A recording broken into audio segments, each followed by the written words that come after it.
Congrats. Alam ko magiging advantageous po yun sa grupo nila. So, I think that's the competitive side in me po. Pero in the end po, part of me said na masaya po ako for them na nakasama po nila yung isang tao na alam ko pong gusto nila makasama.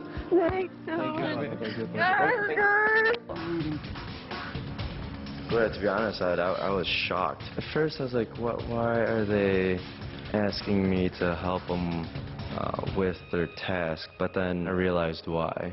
Mainly for strength purposes, my opinion. Yeah, move it. Ryan, hindi ka na magiging bahagi ng top 14. I know now that Ryan isn't one of the top 14. Team Wyoke is going to be not as strong as they hoped they would be. Ryan was one of their key players. Si Carlo may revelasyon sa hamong dumaan. Reluctant ka Yeah, you could say that. dahil lang sa kabilang team sila. Yeah, it's the other team. Labag sa loob mo na tulungan sila dahil sila ay kabilang sa kabilang team, sa Team Wyoke. Yeah.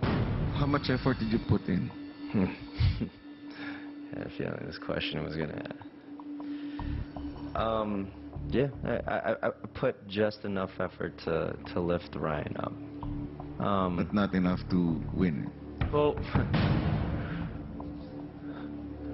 Kuya, have you ever seen me so quiet during a task?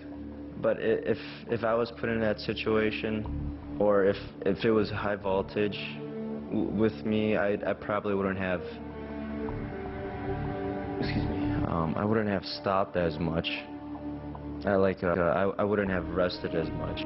I would have tried coming up with different strategies. Although, to be honest with you, that it was a difficult task. We almost made it, though. We almost made it. I honestly thought we had it.